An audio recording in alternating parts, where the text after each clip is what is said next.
हूं आपके साथ राजेश कुमार। बताएंगे अब तक की तमाम खबरें। उत्तर प्रदेश की राजनीति में बीजेपी का झंडा बुलंद करने की तैयारी भी पूरे जोरों से चल रही है। उपचुनाव की सरगर्मी के बीच सीएम योगी 5वीं बार मिल्कीपुर पहुंचे। सीएम योगी ने न सिर्फ चुनावी रणनीतियों की धार चेक की, बल्कि बीजेपी के कार्यकर्ताओं को जीत का मंत्र भी दिया।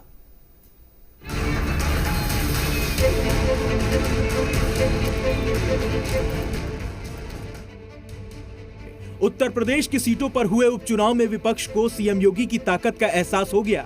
मुस्लिम बहुल सीटों पर बीजेपी की रणनीति और बटेंगे तो कटेंगे का नारा हिट रहा।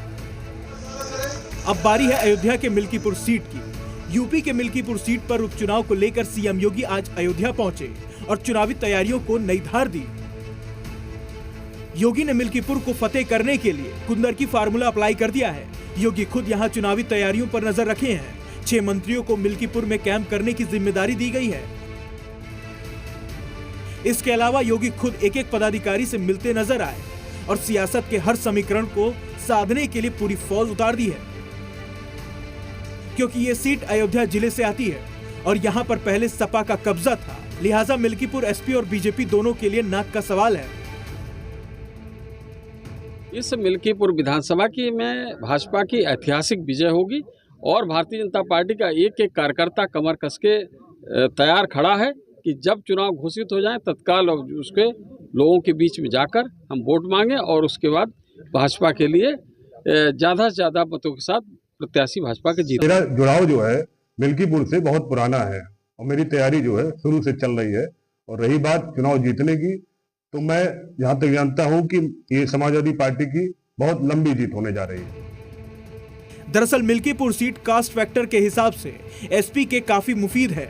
जातिगत आंकड़ों की बात करें तो इस सीट पर 3.5 लाख मतदाताओं में से 1.2 लाख दलित हैं, करीब 55,000 यादव हैं और 30,000 मुस्लिम हैं। वहीं 60,000 ब्राह्मण हैं, जबकि 25,000 के करीब क्षत्रियों की संख्या है।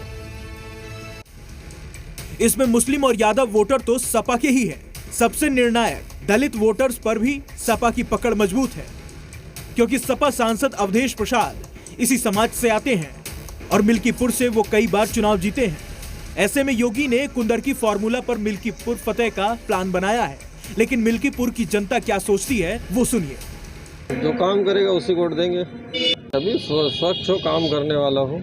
प्रतिनिधि जो है वो ईमानदार होना चाहिए, बढ़िया होना चाहिए, जो क्षेत्र में काम कर सके वो उस प्रकार का होना चाहिए। अब सिटी में मतलब कोई भी एग्जाम हो रहा है, लीक हो रहा है, पेपर सारे लीक हो रहे हैं। कोई भी अगर मुद्दा सबसे बड़ा है कोई तो रोजगार। बीजेपी की रणनीति यहां कुंदरकी की तरह मुस्लिम वोटरों को दो फाड़ करना या अपने पाले में मिलाने का प्लान है, जबकि दलित वोट बैंक इस सीट पर बेहद निर्णायक है। जिन अवधेश प्रसाद के अयोध्या सांसद बनने से सीट खाली हुई वो खुद दलित हैं। ऐसे में बीजेपी के लिए दलित वोट को तोड़ना बेहद मुश्किल टास्क नजर आ रहा है। लेकिन बीजेपी को मिल्कीपुर पर जीत का पूरा भरोसा है। अब तक की तैयारियों की समीक्षा किए जाने के लिए और कार्यकर्ताओं से संवाद करने के लिए आदरणीय मुख्यमंत्री योगी आदित्यनाथ जी यहाँ पर पधारने वाले हैं, जिसमें हम लोगों ने अपने शक्ति केंद्र तक के पदाधिकारियों को उसके भीतर बुलाया है। उनके साथ वो बातचीत करेंगे। हालांकि सियासत में शाम डाम दंड भेद सब दाव चले जाने का रिवाज रहा है। रही बात दलित वोटरों की, तो बीएसपी और चंद्रशेखर ने भी किस्मत आजमाई तो बीजेपी की राह खुद ब खुद आसान हो जाएगी। ब्यूरो रिपोर्ट, जी मीडिया।